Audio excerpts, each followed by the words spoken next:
시작을 해보겠습니다. 네, 기도하고 시작하겠습니다. 사랑하는 주님 감사합니다. 오늘 주님이 제정하신 성례에 대해서 우리가 함께 배우고자 합니다. 우리에게 주신 세례와 성찬의 의미를 바로 배우고 우리가 그 가운데 우리의 신앙의 도전과 진정 주님으로 인해서 연합된 하나의 공동체로서 세워져가는 우리 교회 되게 하여 주시옵소서. 감사함이 예수님의 이름으로 기도드렸습니다. 아멘.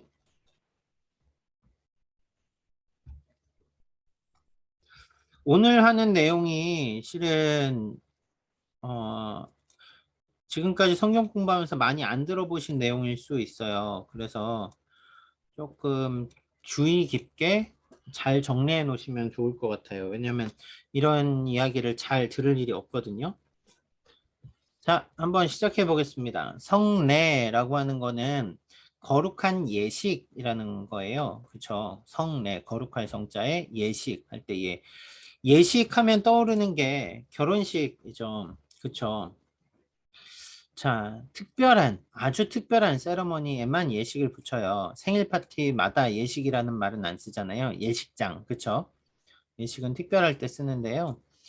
자, 여러분 혹시 성찬식을 하면서 막 난 너무 그때 성찬이 막 나한테 되게 감동이었다 이런 적 있으세요? 유진 자매님 성찬하면서 유진 간사님 성찬하면서 아 너무 감동이었어 이랬던 적 있으세요 혹시?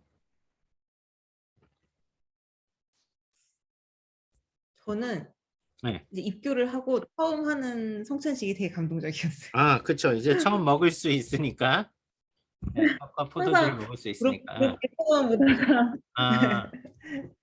아, 오케이. 그쵸. 그럴 수 있죠. 저도 입교했으니까. 예. 지호 간사님 어떠세요? 저도 그 세례를 저기 뭐야 중학교 때 받았는데 저도 네. 첫 번째 세례 받는 게 제 생각이 나요. 음, 성찬. 그쵸. 아니 그러니까 세례고 제가 착각했는데 세례고 성찬은 기억에 남는 성찬은 없는 것 같습니다. 음. 네. 소미자매는 어때요? 성찬을 하면서 막 감동받았던 적 있어요, 혹시? 예전에 그 고난주간 때 음, 성금요일 때 선창식을 한 적이 있었거든요. 음, 그때는 좀 이제 너무 좀 울컥하기도 했고 예수님 피를 생각하면서 하고 그래서 너무 슬프고 감정이 좀 북받쳐 올라서 그 음. 성찬식 날에는 좀 울었던 것 같아요. 그래서 아, 너무 그때 그쵸. 네. 그럴 수 있죠. 저는 기억에 남는 성찬식이 있습니다. 제가 러시아에서 일을 할 때 러시아의 고려인 교회를 같이 다녔는데요. 그 까레이스키라 그러죠. 고려인들하고 예배를 드리는데 성찬식이라 그래서 저희는 늘 똑같이 성찬식을 갔는데 제가 큰 실수를 했죠. 그분들은 다 양복을 입고 오셨어요, 그날. 주님의 살과 피를 마시는 그 자리에 평소와 다른 모습으로 아주 잘 입고 오셔서 떡이 돌고 잔이 도는데 막 주변에서 엉엉 우시는 거예요. 이분들은 성찬을 통해서 예수님의 십자가를 지금 마주하고 있는 거였죠. 제가 되게 부끄러웠어요. 저는 성찬을 되게 오래 했는데 성찬의 의미를 생각해 본 적이 별로 없었거든요. 왜 성찬식을 우리가 매년 하는 걸까요? 우리가 세례를 받으면 뭐가 달라질까요? 성찬식 떡과 포도주를 먹는 거 말고. 그리고 또 세례를 얘기하면 항상 나오는 질문이 침례와 세례는 뭐가 맞나요? 어떻게 해야 되나요? 이런 질문들이 좀 있어요. 오늘은 오늘 이야기를 나누고 나면 이런 부분들에 대해서는 정리가 클리어하게 되실 거예요. 좀 하나씩 이야기를 나눠보죠. 오늘 나눌 이야기는 세례와 성찬과 이거를 통한 목회적 소망이라고 하는데 약간 신학적인 이야기들을 조금 할 거예요. 그래서 뒷부분이 조금 딱딱할 수 있습니다.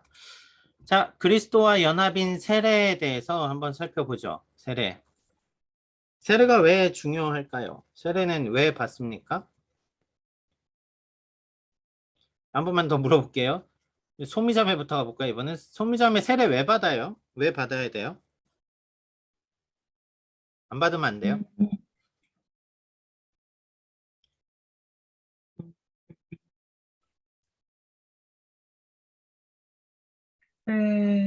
세례는 하나님을 믿기로 이제 공식적으로 선언하는 거라고 생각해서 받아야 한다고 생각합니다. 꼭 받아야 된다, 안 받아도 된다. 꼭 받아야 한다? 꼭 받아야 한다. 좋습니다. 지호 간사님 어떠세요? 세례는 왜 받아야 되는 걸까요? 꼭 받아야 될까요?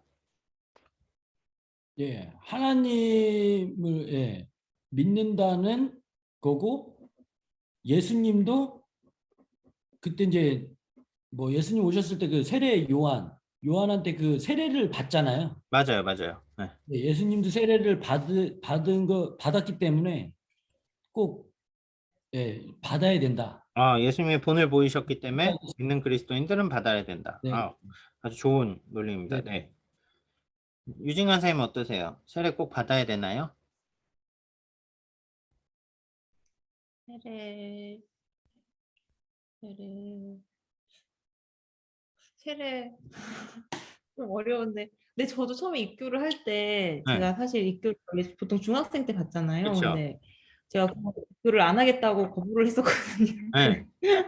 왜냐면 저는 좀 그랬어요. 저는 이게 세례 받을 자격이라기보다 약간 정말 그런 준비가 된 사람만 받아야 되는 거라고 저는 솔직히 생각을 했었거든요. 그래서 음, 저는 그런 준비가 안 되어 있는 사람이라고 생각을 해서 네, 세례는 꼭 받아야 되지만 대신에 그런 부르심을 받았다고 해야 되나? 뭐, 아무튼 어떤 그런 준비가 되어 있어야 되지 않을까요? 세례를 받으면.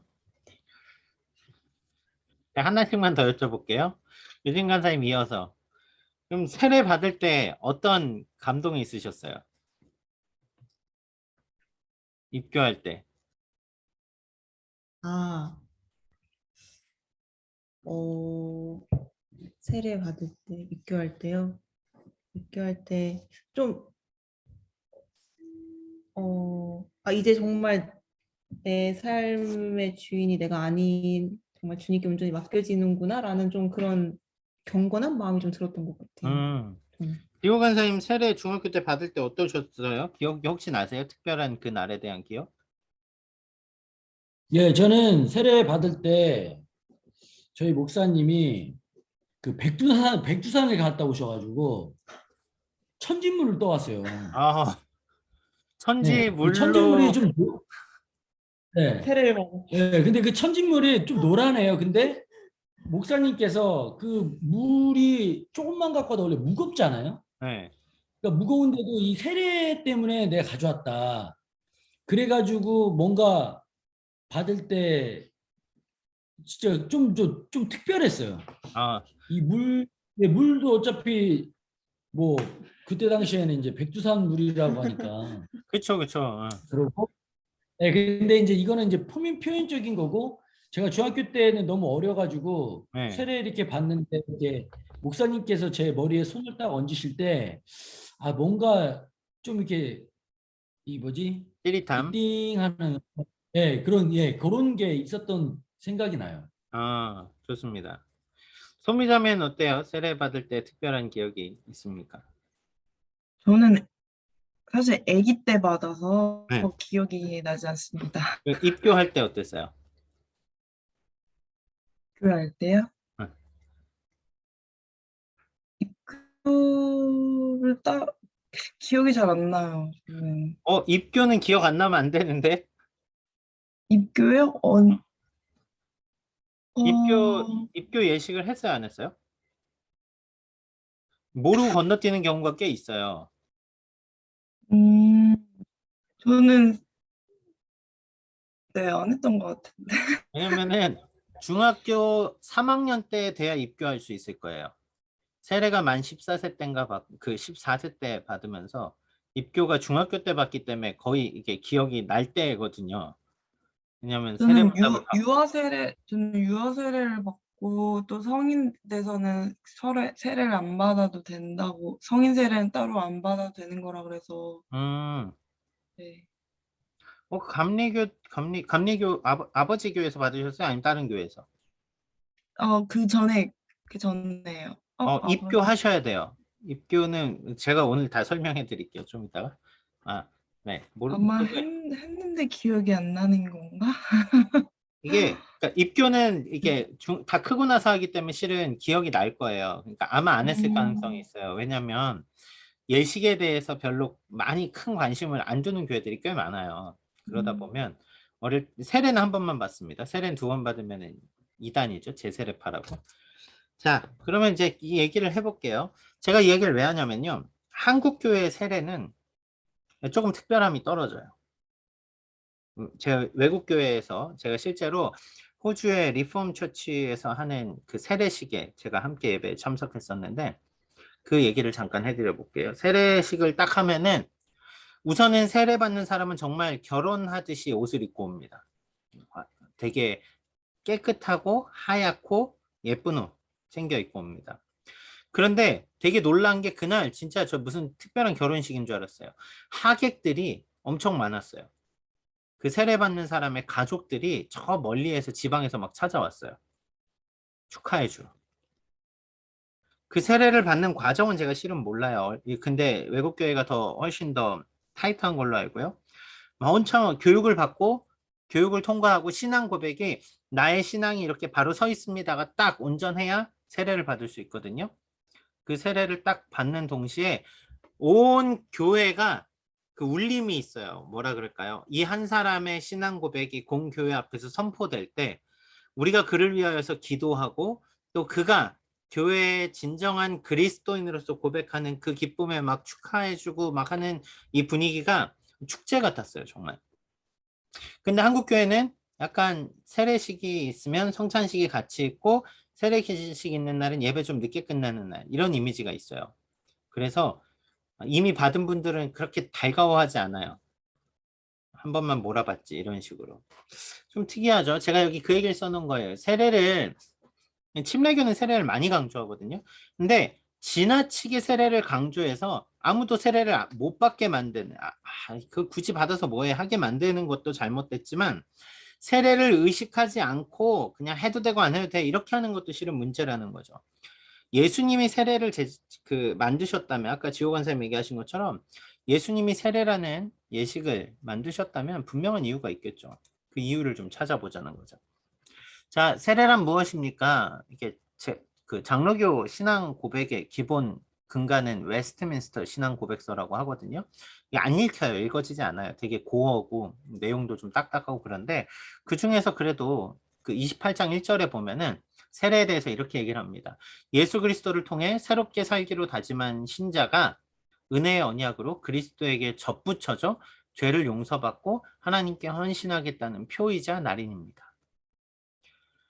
자, 예수 그리스도를 통해 내가 새롭게 살겠습니다. 라는 고백을 성도 앞에서 하나님 앞에서 하는 예식이라는 거죠. 공개적인 믿음의 고백입니다. 그리고 이 세례를 표라고 얘기하죠. 표. 여러분 할례가 중요할까요? 할례가 갖는 의미가 중요할까요?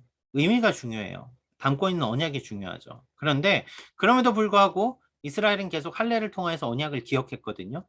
세례를 통하여서 우리는 예수 그리스도의 십자가의 은혜에 대한 진정한 고백을 바라보게 되는 거죠. 자, 진정한 의미를 더 깊이 찾게 하기 때문에 세례는 반드시 필요합니다. 세례는 아주 중요합니다.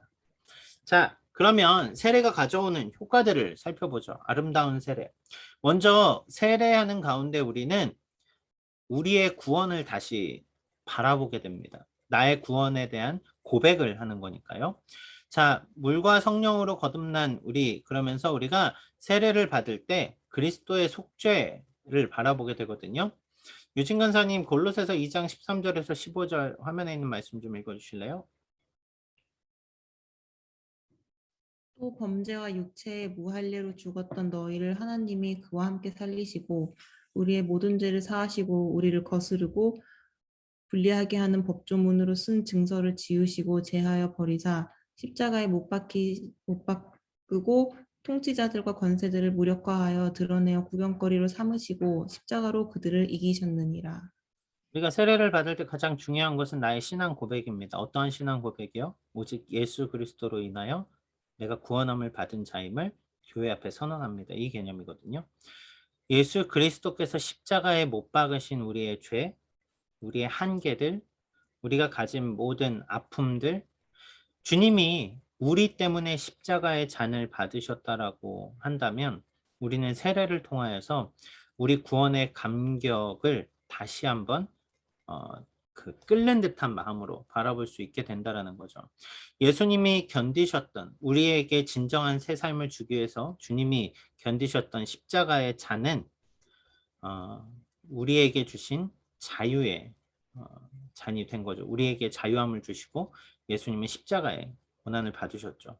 그래서 세례는 그리스도로 말미암은 속죄, 이게 그거잖아요. 내가 나의 죄를 대신 죽으신 속죄라는 개념이 여기서 드러납니다.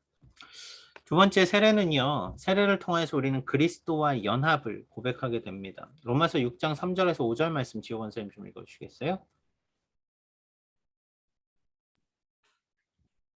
무릇 그리스도 예수와 합하여 세례를 받은 우리는 그의 죽으심과 합하여 세례를 받은 줄을 알지 못하느냐. 그러므로 우리가 그의 죽으심과 합하여 세례를 받음으로 그와 함께 장사되었나니 이는 아버지의 영광으로 말미암아 그리스도를 죽은 자 가운데서 살리심과 같이 우리로 또한 새 생명 가운데서 행하게 하려 함이라.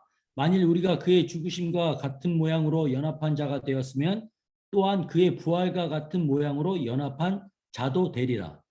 우리가 세례를 통하여서 우리의 죄를 지신 예수 그리스도를 바라본과 동시에 예수 그리스도를 고백함으로 말미암아서 우리는 주와 함께 죽고 주와 함께 사는 자가 됩니다. 주와 함께하는 연합의 고리가 이어집니다. 이것은 구원받은 모든 신자에게 동일한 은혜이지만 실제로 세례를 통하여서 우리는 그리스도와의 연합이 우리에게 얼마나 소중한 것임을 우리가 고백한다 그러죠. confess라 그러죠. 우리의 입술의 시인이 단순한 입술의 시인이 아니라 우리의 마음의 진정한 그 고백이 일어나는 거죠. 그래서 세례식은 단순한 예식이 아니라 하나님이 보여주신 그 사랑이 우리의 삶의 현실이라는 것을 고백하는 겁니다. 이것이 진실된 나의 고백입니다. 라는 것을 나타내는 거죠. 그래서 우리는 세례를 통해서 예수 그리스도와 하나 되었기 때문에 그리스도와 함께 우리의 죄는 죽었고 옛사람은 죽었고 이제는 그리스도와 함께 새 사람으로 살아가며 그리스도가 부활함 같이 우리도 영원한 부활을 꿈꾸며 살아가게 됩니다. 의미가 완전 구원에 대한 복음에 대한 의미를 집약해 놓은 게 세례라는 거 여러분 아시겠죠? 세례는 이 고백이 없이 그냥 받으면 안 되는 거거든요. 자, 다음이요. 세례는 교회와 연합을 합니다. 고린도전서 12장 13절 말씀 총미자매 좀 읽어줄래요? 한 성령으로 세례를 받아 한 몸이 되었습니다. 자, 우리가 세례를 받음으로 인하여서 느끼게 되는 아주 중요한 사실은 우리가 주 안에 한 공동체라는 것을 또한 고백하게 됩니다. 세례가 우리를 예수 그리스도와 하나됨을 고백하는 것이라면은 그 하나됨이 어디로부터 왔는지를 알게 되는 거죠. 그게 바로 성령으로 말미암아 하나된 것이거든요. 자, 그렇다면 그 하나됨이 세례를 받은 모든 그리스도인이 하나라는 사실을 우리가 공표하는 게 되겠죠. 그러니까 세례는 교회에서 아주 중요합니다. 지난 시간에 제가 교회 공동체 얘기했잖아요. 교회는 건물이 아니라 공동체라고. 교회는 이 신앙 고백이 무척 중요합니다. 우리가 하나라는 고백. 세상 말로 우리가 남이가 뭐 이런 얘기 하잖아요. 그거를 뛰어넘는 우리가 주 안에 이 가족이라는 걸 뛰어넘는 거죠. 정말 부부와 같은 친밀함, 하나됨. 그게 바로 세례가 가져오는 그리스도와의 연합과 교회와의 연합. 이것을 말합니다. 그러니까 여러분 이게 성경 공부를 하다 보면 구원론이라는 말도 구원론에 대해서 배울 때도 있고 뭐 기독론, 예수님에 대해서도 배울 때가 있는데 이 부분은 성례는 교회론에 포함이 됩니다. 교회에 아주 중요한 아주 핵심적인 요소가 바로 성례에 담고 있죠. 자, 세례는 세례를 통하여서 우리의 삶이 직접적인 변화가 나타나는 것을 말합니다. 하나님께 헌신하게 됩니다. 골로새서 2장 11절에서 12절을 나중에 찾아보세요. 거기 보면은 그 죄로부터 일으키심에 대한 개념이 나오고요. 로마서 6장 11절에서 14절에 보면 하나님께 대하여 이제는 죽은 자가 아니라 살아있는 자라는 이야기가 나옵니다. 이 얘기가 무슨 얘기냐면요. 과거의 모습과는 전혀 다른 내가 되어 있다는 이야기예요. 세례에 대한 고백이 공교회에 대해서 내가 바뀌겠습니다라고 하는 선언이 아니에요. 그런데 내가 교회 앞에서 고백함과 동시에 실은 세례받은 사람들에게 당연히 나타나는, 그러니까 예수 그리스도를 주로 고백한 그 고백 위에 당연히 나타나는 모습은 삶의 변화가 나타난다는 거죠. 먼저는 하나님께 헌신된 자세, 예배에 대한 자세가 바뀌고요. 또한 삶의 주변을 향한 섬김의 자세가 바뀝니다. 세상을 향한 우리의 모습이 바뀌더라는 이야기예요. 세례 자체가 특별한 능력이 있는가? 세례라는 아까 그랬잖아요. 할례라는 식 자체가 중요한 게 아니라니까요. 그런데 할례가 담고 있는 언약은 무척 중요해요. 그것처럼 세례라는 예식이 중요한 이유는 세례라는 예식이 담고 있는 그 우리의 고백이 중요하다는 이야기예요. 내가 예수를 주로 고백하고 믿음으로 시인하고 하나님의 자녀가 됐어요. 하지만 우리가 변화된 삶을 계속해서 살아가지 못하는, 정말 이렇게 연약한 시기가 있잖아요. 그런데 세례는 그 안에서 예수 그리스도를 나의 주로, 그리고 나의 삶의 변화를 교회 앞에 고백함으로 이제 나도 이러한 삶을 살아가겠습니다 하는 도전들을 담고 있어요. 그러니까 우리는 참 고민을 해야 되겠죠. 세례 자체를 놓고 세례를 받았냐 안 받았냐가 여러분 실은 되게 중요한 신앙의 표지인데, 여러분 결혼했냐 안 했냐 되게 중요한 표지잖아요. 그냥 사랑하니까 같이 살아, 이건 돈 거잖아요. 그렇죠? 결혼식이 가지는 표지가 되게 중요합니다. 근데 우리가 세례를 너무 가볍게 다루지 않았는가 생각해 볼 필요가 있어요. 서울이 아니죠. 어디죠? 안양인가요? 열린교회라는 데가 있어요. 김남준 목사님이라고 책 많이 쓰시는 유명한 목사님이 있는데요. 그 목사님 교회에 가보면 세례를 받으려면 2년이 걸려요. 1년간은 철저히 말씀 교육합니다. 그래서 입교를 해야 돼요. 입교가 아니라 학습을 해야 돼요. 학습 기간 동안 그 과정을 통과를 못하면은 재수해야 돼요. 1년 더 걸려요. 학습 교육도 되게 빡세요. 근데 학습을 막 받고 나면 이제야 내가 복음에 대해서 알겠노라. 그렇게 되면 그때 세례를 받는 게 아니라 그때부터 세례 교육이 1년이 더 가요. 그렇게 교육을 받은 사람, 진짜 내가 하는 고백이 어떤 의미인지 아는 사람들에게 세례를 줍니다. 그래서 저희 목장에 열린교회 출신 애가 하나 있었는데, 열린교회에서 세례를 받고 오면 스스로의 신앙에 대한 그 고백이 얼마나 중요한지 잘 알아요. 근데 우리 지금 세례에 대해서 앞에서 잠깐 얘기했지만 세례에 가지는 그 이미지들은 있지만 세례를 위해 필요한 우리의 고백들이 얼마나 확증되고 준비되고 고백되었는가, 이 부분에 대해서는 우리는 좀 고민을 많이 해야겠죠. 교회 6개월 다니면 학습 줘요. 웬만하면 그냥 받으라 그래요. 그리고 6개월 더 지나면은 세례 받으라 그래요. 그래서 교회 1년 되면은 세례 안 받으면 이상한 것처럼 돼요. 너 아직 세례 안 받았어? 받아. 이렇게 돼요. 근데 그런 식의 세례는 교회의 세례교인 성도 수를 늘리는 데는 도움을 줄지 모르지만 세례의 진정한 의미, 교회의 교회됨은 우리가 좀 고민해야 되는 거겠죠. 자, 오늘은 조금 어려운 얘기를 해볼 건데요. 피도 베프티스트하고 크리도 베프티스트라는 얘기를 해볼 거예요. 이게 뭐 다른 대체어가 없어서 이렇게 썼어요. 베프티스트는 뭐 세례니까, 피도라는 이게 라틴어에서 나온 말이겠죠. 피도 베프티스트, 크리도 베프티스트. 크리도는 크리드라는 신앙 고백을 포함하는 세례고요. 그리고 피도 베프티스트는 믿음의 공동체 안에 주어지는 세례입니다.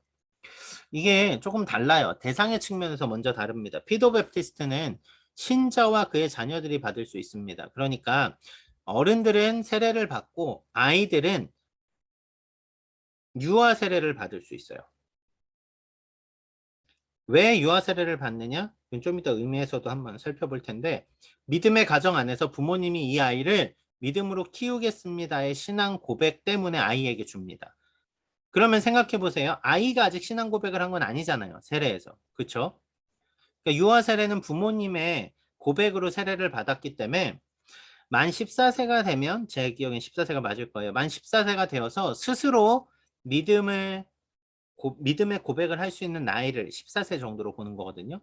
만 14세가 되면 스스로 자신의 믿음의 가정 안에 자라왔고 자신의 믿음의 고백을 교회 앞에 할 때, 그때는 받은 세례의 효력을 확증해 줍니다.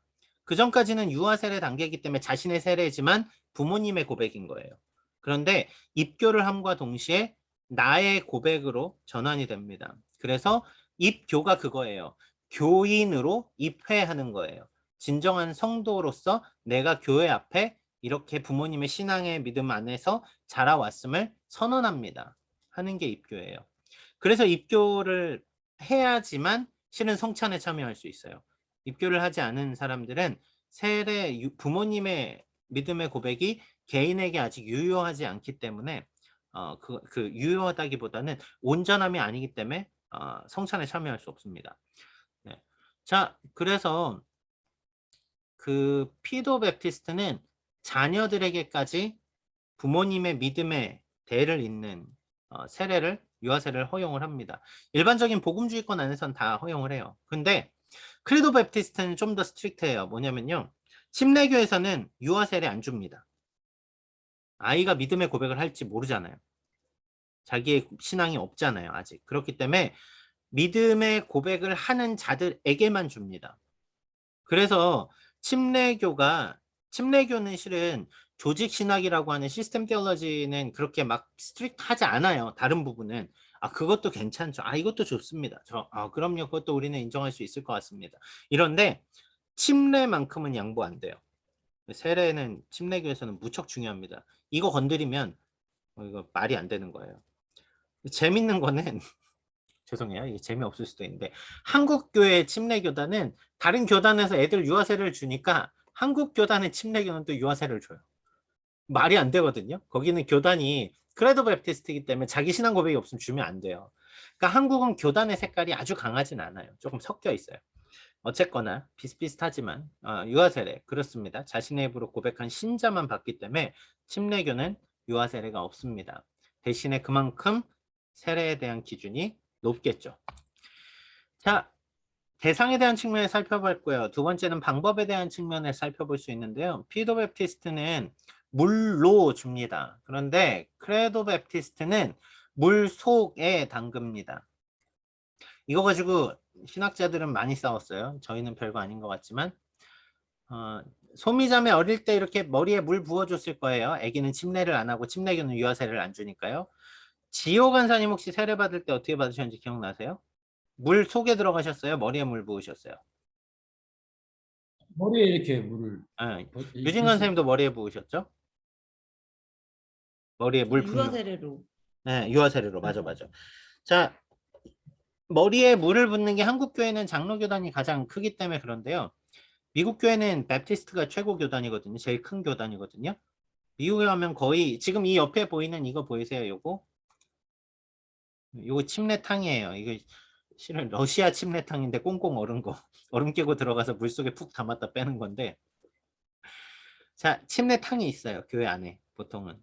그 교회 딱 그 바깥쪽에 있거나 입구 바깥쪽에 있거나 침례가 되게 중요하기 때문에. 근데 왜 누구는 물을 뿌리고 물을 위에서 부어주고 누구는 물 속에 담글까? 이것 때문에 실은 교단이 나뉘거든요. 침례교가 워낙 침례를 중요하게 생각해서 그래요.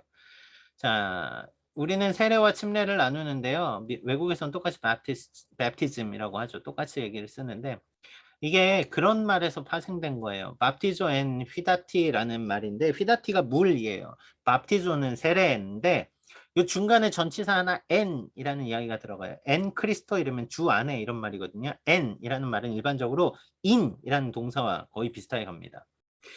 그런데 이 n 플러스 역격이 그러니까 문법으로 보면은 n이 일반적으로는 다 안쪽인데 n 플러스 뭐 주여 이렇게 부르는 혹격 이런 역격 이런 것들에서는 위드로 바뀌어요. 물에로 바뀌어요. 근데 어떤 사람들은 이거를 물 속에다 이렇게 생각하는 거예요. 이 전치사 하나 때문에 교단이 나뉘었다니까 되게 웃기지만 그만큼 세례는 중요하게 보는 거죠. 무엇이 더 바른 세례인가? 자, 방법적인 측면에서 물 속에 담그거나 물 위로 물을 뿌리는 일이 있습니다. 그런데 중생의 수단으로서 바라보는 침례는 피도 베프티스트나 크리도 베프티스트 둘 다 똑같아요. 왜냐하면 세례는 무척 중요합니다. 하지만 세례가 구원받은 사람에게 구원을 완성시키는 구원을 완성을 위한 특별한 단계는 아니라는 거예요. 왜냐하면 우리의 구원은 거듭남은 특히 중생은 오직 예수 그리스도를 믿음으로 받는 거지 세례받은 사람과 세례받지 않은 사람이 구원이 다르지 않다는 거죠. 그렇죠? 무슨 얘기인지 아시겠죠? 그렇기 때문에 세례는 거듭남의 수단이 아니라 약속의 확증과 사랑의 보장이며 신자의 믿음을 굳건하게 하여 은혜로 자라가게 하는 것입니다. 그러니까 세례는 어쨌거나 아주 중요한 예식이지만 그것이 우리의 구원의 거듭남에 주는 영향이 아니라 더 유익한 그러니까 성화됨, 거룩함으로 나아가는 단계에서 아주 유익한 주님이 우리에게 주신 특별한 예식, 그게 바로 세례라는 거죠. 자, 세례라는 측면에서 여러분들 잘 정리를 해보세요. 제가 저희 목장 애들하고도 교회론에 대해서 공부하다 보면 세례를 그럼 다시 받는 게 맞을까요? 왜냐면 세례를 내가 제대로 세례에 대한 준비도 안 되고 받은 것 같은 그런 느낌들이 실은 되게 많거든요. 근데 하나 조심할 게 있어요. 이 책에선 다루지 않는데 여러분들이 받는 세례는 여러분의 신앙 고백이지만 세례의 주체자는 목사님이 아니고요. 성부, 성자, 성령의 이름으로 세례를 주거든요. 삼위일체 하나님의 이름으로 세례를 받았다면 다시 삼위일체 하나님으로 세례를 받아야 될 이유는 필요치 않습니다. 그건 잘못된 거죠. 삼위일체 하나님의 은혜가 부족해서 더 받아야 돼. 이럴 필요가 없다라는 이야기예요. 이미 여러분들은 구원받은 자녀이기 때문에 그래요. 하지만 그렇다고 해서 세례를 그렇게 가볍게 다루는 건 성도들의 바른 신앙에 상당히 위해합니다. 나빠요. 그렇기 때문에 우리는 세례에 대해서 더 깊이 고민하고 이제 누군가 세례를 받는다면 우리는 그 의미들에 대해서 좀 더 깊이 나누고 할 필요가 있는 거죠. 자, 그러면 세례를 받은 사람들이 하는 그 다음 단계가 있죠. 성찬입니다. 그쵸? 성찬. 주님의 만찬. 자, 세례가 그리스도와 신자의 결혼식, 특별한 예식이라면 아마도 성찬은 결혼 기념일에 부부가 함께 모여서 결혼을 기억하며 계속해서 나누는 사랑의 서약 같은 의미를 가져요. 결혼 기념일, 지호건사님, 유진건사님 결혼 기념일 언제세요? 대답이 바로 안 나오시네. 인터넷이 어렵구나. 네. 저희 11월 9일. 11월 9일. 네. 네. 인터넷 순간 얼었어요. 네. 자, 작년 결혼 기념일 때 뭐 하셨어요?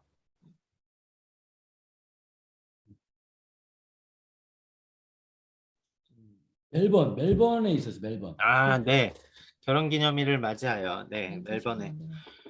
아, 자, 결혼 기념일 되게 중요해요. 왜냐면 부부가 결혼한 그날을 기억하는 것이 서로의 그 부부 관계에 되게 많은 이런 뭐라 그러죠? 더 나은 서로의 관계들을 이렇게 쌓아가게 하잖아요. 기억하게 하잖아요. 자, 그런 의미에서 성찬이 갖는 의미를 찾아보죠. 최초의 성찬 언제일까요? 성찬의 예식에 대한 이야기는 실은 사도행전에서 이제 주의 만찬을 나누는 서로 떡과 잔을 나누는 초대교회 성도들의 모습이 나와요. 그렇죠? 떡과 잔을 나누는 모습이 나오고 좀 더 정확하게 성찬에 대한 이야기를 다루는 게 고린도전서 11장에 나옵니다. 신약 교회에서 했던 성만찬에 대한 이야기들을 바울이 풀어 쓴 거죠. 교회가 처음 했다는 게 아니라 이 이야기가 고린도전서에 자세히 나온다는 이야기예요. 그런데 우리가 잘 알지만 이 성만찬은 예수님의 최후의 만찬 때 생겨나죠. 주님이 만드신. 그래서 제가 여기 복음서 3개의 말씀들을 적어놨어요. 성만찬 구절이 나오는 말씀들을. 여기에 보면 예수님이 떡을 떼시며 하신 말씀, 잔을 주시며 하신 말씀이 나옵니다. 근데 여러분, 이때가 6월절 만찬이었던 거 아세요? 6월절 만찬. 예수님이 6월절을 기념하여 이스라엘의 예루살렘에 들어가셨거든요. 6월절 이후 안식구 첫날 부활하시죠. 6월절 만찬. 여러분 6월절은 출애굽기 12장에 가보면 왜 제정됐는지 나옵니다.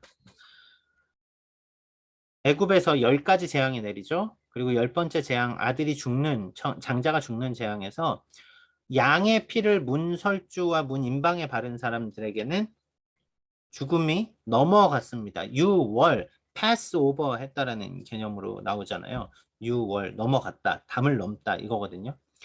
자, 그때 먹은 게 그쵸, 무교병과 쓴 나물과 그 어린 양의 고기였죠.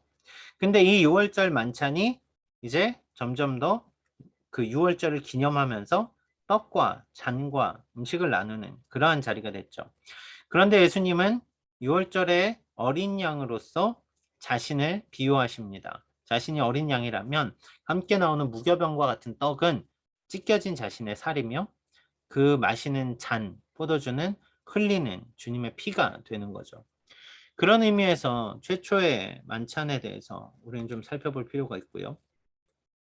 자, 주님의 만찬의 의미를 좀 깊이 볼 필요가 있어요. 빵과 포도주, 떡과 포도주를 왜 먹을까요? 이것은 첫 6월절에 잡힌 어린 양을 기념하면서 먹는 음식의 상징이었고요. 하지만 제가 말씀드린 것처럼 찢긴 어린 양과 같이 자신의 살과 피를 내어주신 주님을 기억하기 위하여서 합니다. 주님이 다시 오실 그때까지 이 예식을 기념하라라고 말씀하시거든요. 그러니까 성찬은 주님의 살과 주님의 피를 마시면서 그것을 기억하고 가장 중요한 건 그거예요.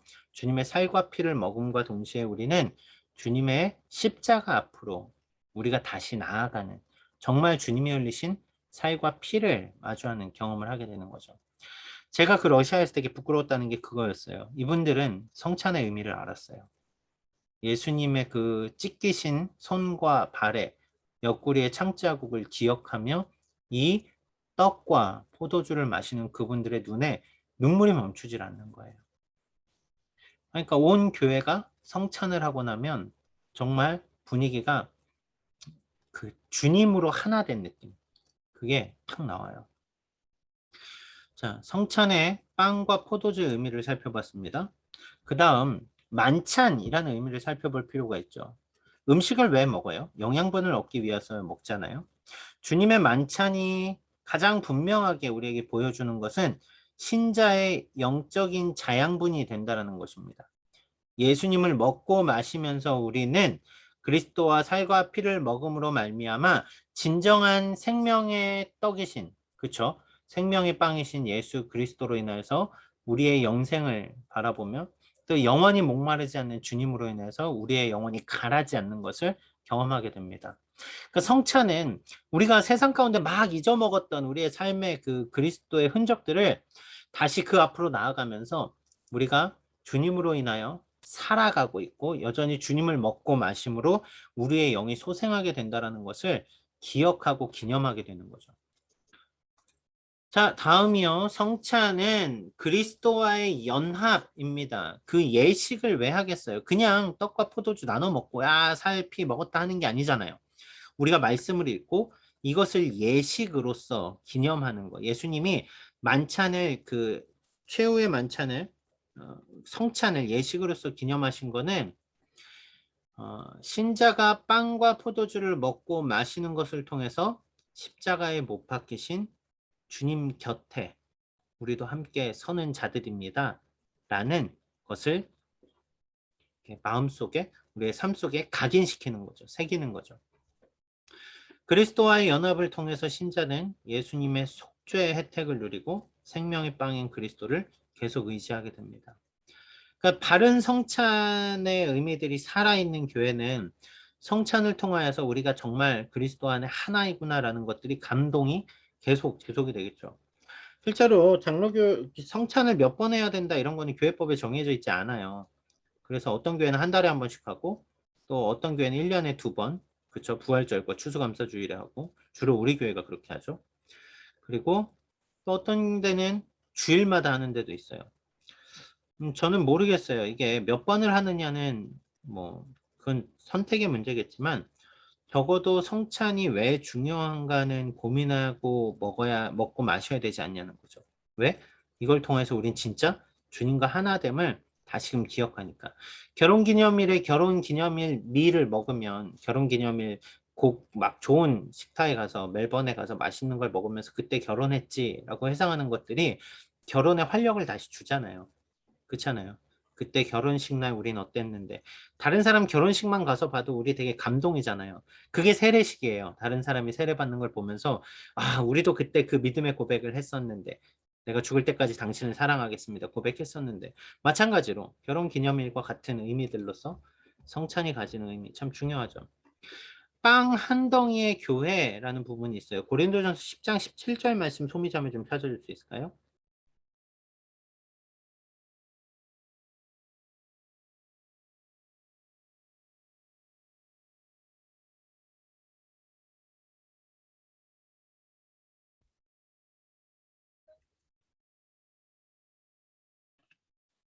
고린도전서 10장 17절 떡이 하나요 많은 우리가 한 몸이니 이는 우리가 다 한 떡에 참여함이라.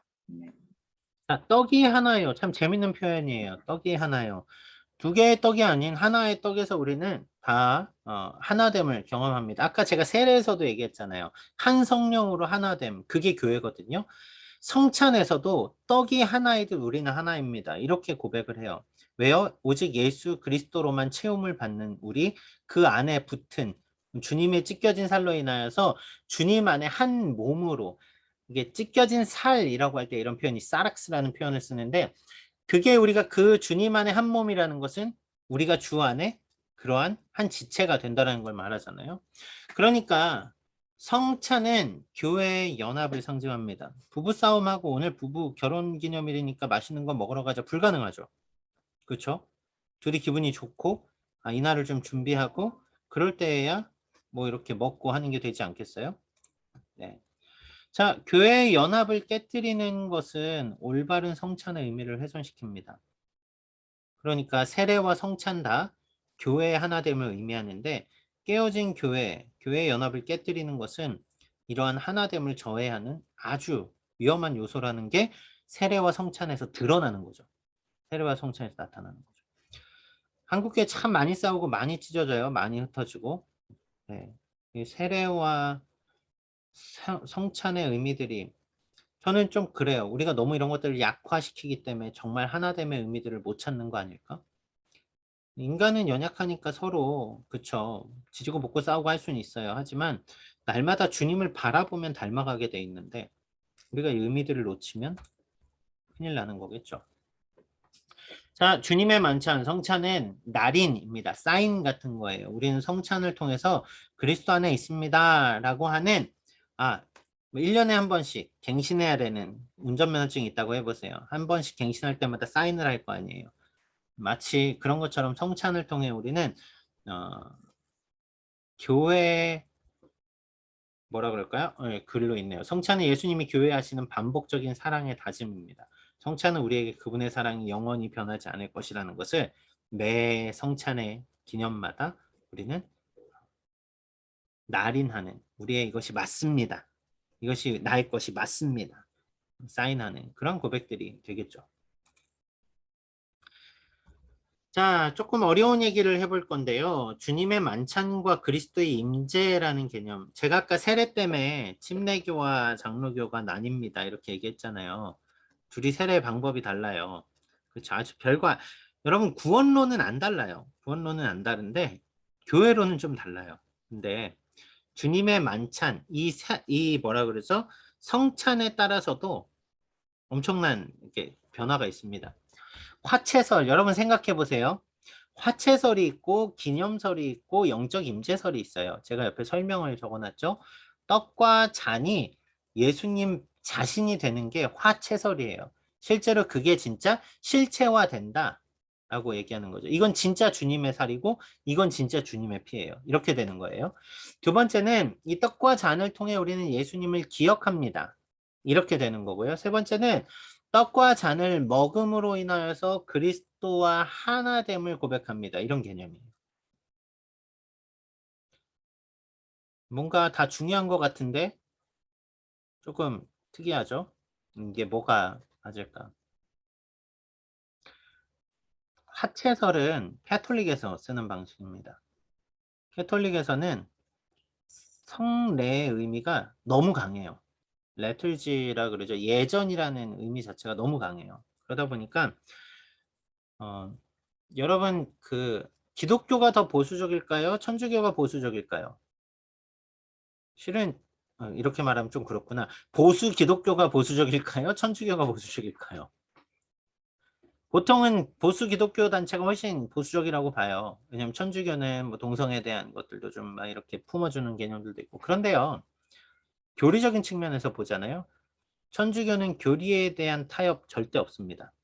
이게 어디서 나타나냐면요. 예전에 독일에서 독일이 통일됐을 때 동독과 서독이 통일되면서 독일의 개신교회와 또 그 카톨릭 교회가 함께 모여서 예배를 드린 적이 있어요.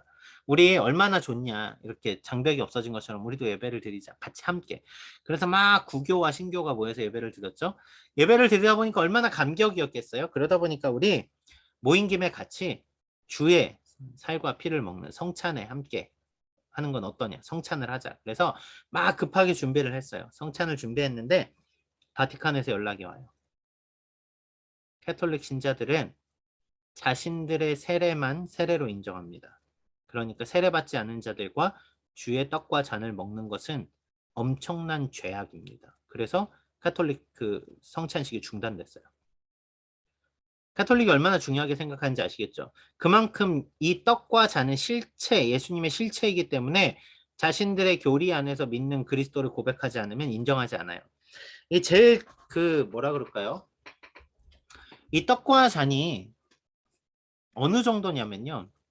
왜 그 평화 방송인가요? 기독교 채널 말고 그 카톨릭 채널 있거든요. 거기에서 그런 얘기가 나온 적이 있어요. 어느 신부님이 이제 죽음을 얼마 남기지 않은 분을 신방을 가면서 그분이 마지막으로 성찬에 참여하고 싶습니다 해서 그 이동식 성찬을 들고 이제 갔죠. 그런데 그분이 떡과 잔을 마시다가 이 마시는 것이 몸에 기력이 없으니까 먹는 것과 함께 다 토했어요. 근데 그 신부님이 그 토한 것을 다 먹어요. 여러분 이게 왜 그런지 아시겠죠? 그 예수님의 살과 피이기 때문에 절대 버리면 안 돼요. 여기는. 그러니까 막 어떻게 토한 걸 먹어 더럽게, 이게 제가 그 가십을 얘기하는 게 아니라 그 사람들에게 그만큼 떡과 잔이 되게 중요해요. 어느 정도인지 아시겠죠? 그래서 카톨릭에서는 성찬이 끝나고 만약에 포도주가 남잖아요. 그러면 거기에 있는 사제들이 그거 포도주 그거 다 뒀 수 있는 거거든요.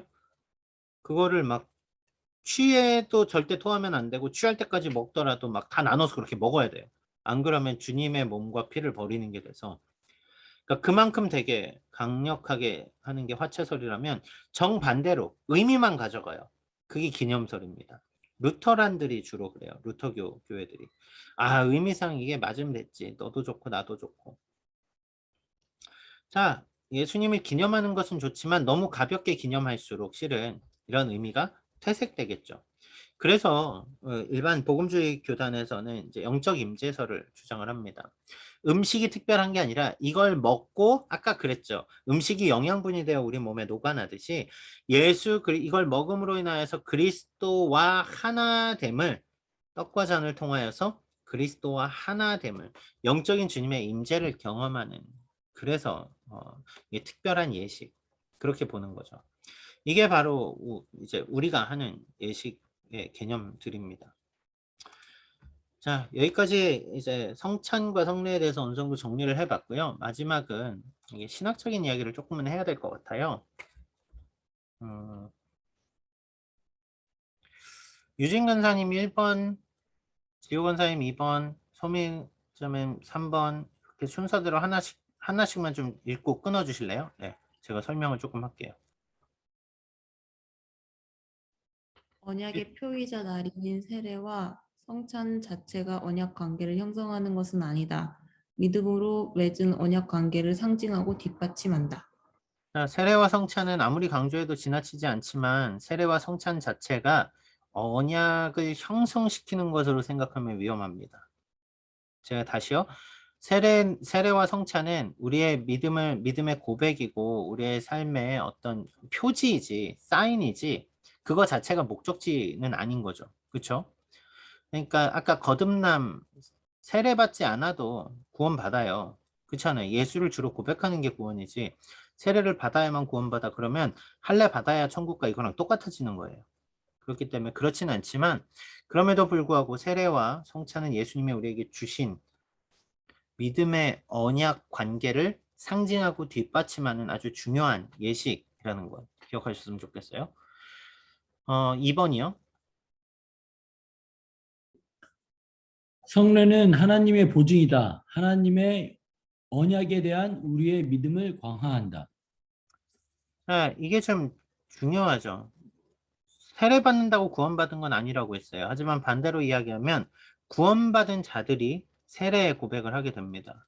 그런 의미에서는 성례는 구원받은 하나님의 자녀임을 성도들 앞에서 고백함과 동시에 실제로 구원받은 하나님의 자녀에게 나는 하나님의 언약 안에 있는 백성입니다를 나타내는 표지인 거죠. 그렇죠?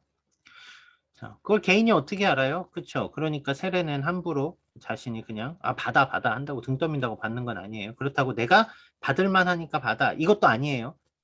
이건 받을 만해서 받는 게 아니라 예수 그리스도를 주로 고백하는 확실한 믿음 안에서 하나님의 말씀이 진리임을 믿고 고백하는 가운데서 받는 겁니다. 3번이요. 하나님은 떡과 포도주 안에 임재하지 않으시지만 떡과 포도주는 하나님의 임재에 대한 약속을 기억하게 한다. 네, 떡과 포도주 자체가 예수님을 나타내진 않지만 이걸 통하여서 우리는 예수님을 보게 되고요. 4번이요.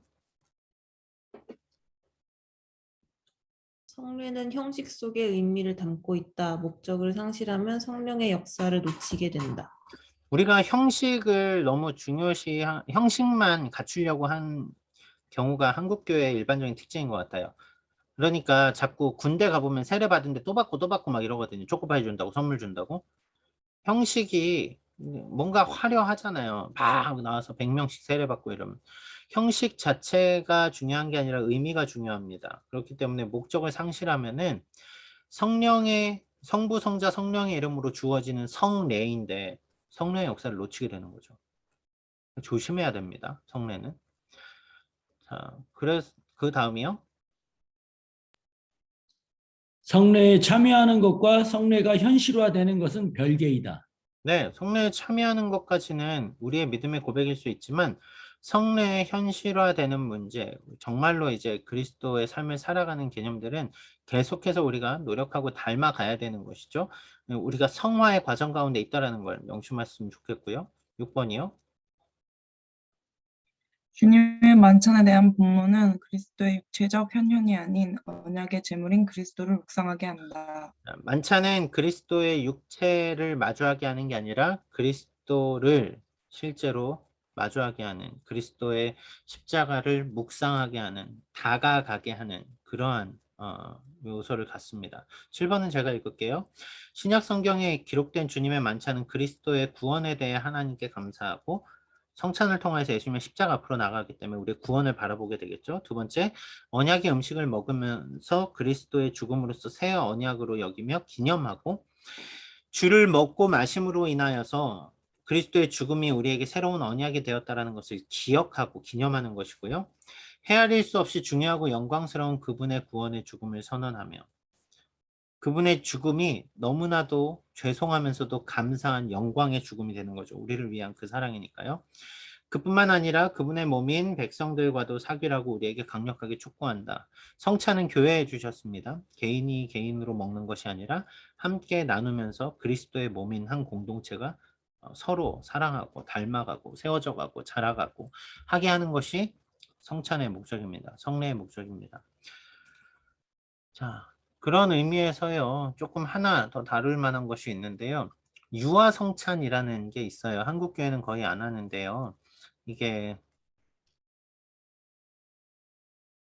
정교회 같은 경우나 일부 자유주의 교단에서는 이렇게 합니다. 유아도 성찬에 참여할 수 있다. 참여할 수 있을까요? 포도주가 아니라 포도주 쓰면 참여할 수 있을까요? 이것만 마지막으로 한 번씩 물어보고 끝낼게요. 소미자매 그 유아가 성찬에 참여해도 될까요? 7살짜리. 전 아니요. 아니요. 네. 유진 자매님은 어떠세요? 7살짜리가 엄마 먹는데 와서 좀 달라 그러면 주면 줘도 될까요? 안 될까요? 안 될 것 같아요. 지호 간사님 어떠세요? 한 10살쯤 된 애가 와서 달라고 예, 저는 될 것 같습니다. 될 것 같아요. 네. 실은 이 문제 유아 성찬은 될 것 같다는 사람들은 이제 주는 거고 안 될 것 같다는 사람들은 안 주는데 실은 이건 되게 조심히 봐야 됩니다. 성찬이 여러분 그 소요리 문답이라고 하죠. 어린이 소요리 문답이 원래 어린이들을 위해서 나오거든요. 어린이는 성찬에 참여하지 않는데 성찬을 가르쳐요. 왜냐하면 믿음으로 고백하는 자들에게 주어지는 하나님의 은혜를 보여주기 위해서 그렇습니다. 그런데 믿음으로 고백하지 않은 자들이 이 잔을 먹고 마시는 것은 죄가 돼요. 그게 고린도전서 11장 27절에서 29절 말씀 지호 간사님 한번 찾으시겠어요?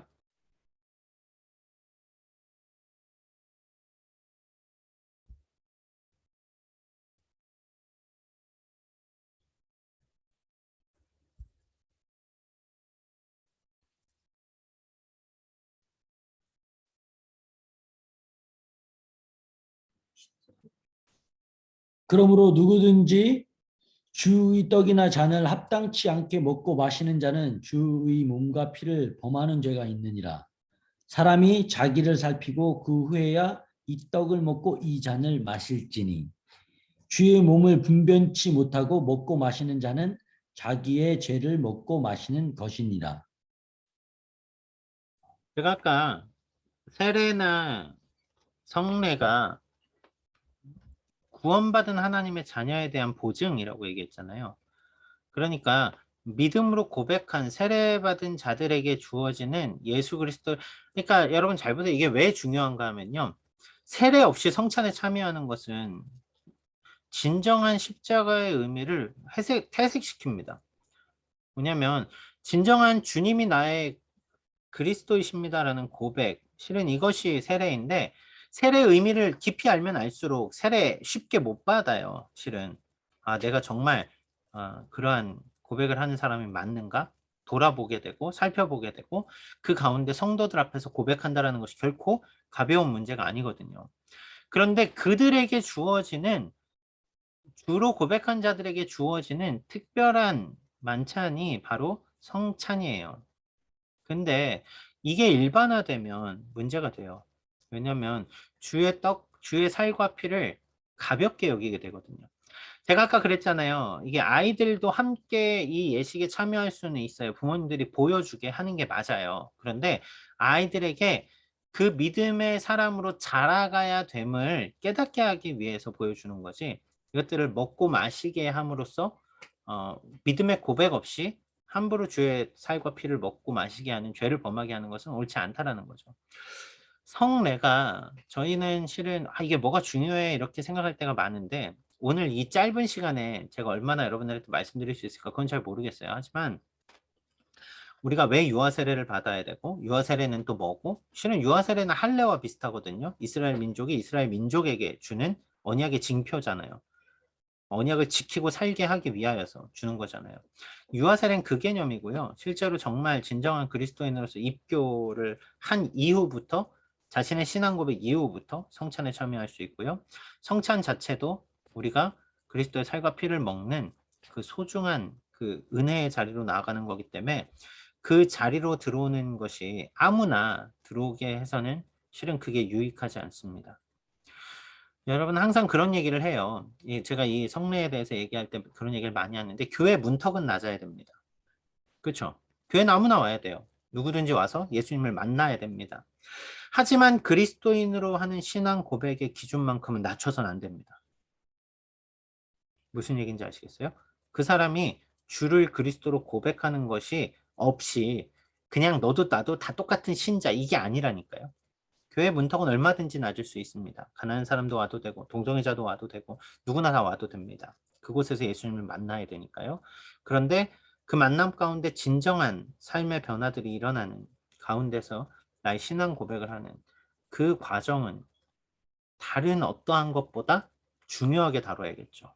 왜요? 그게 바로 진정한 교회의 교회됨을 지켜나가는 교회의 순수성을 얘기할 때 그래서 성례를 많이 얘기해요. 그러니까 여러분들이 이 부분에 대해서 좀 같이 고민을 하셨으면 좋겠고요. 자, 오늘은 제가 조금 말이 많았네요. 우선 여기서 마치고 제가 질문지 드리고 조금 성찬의 성례에 대해서 여러분들 질문 있으면 계속 질문을 좀 받도록 하겠습니다. 먼저 기도하고 마무리하겠습니다.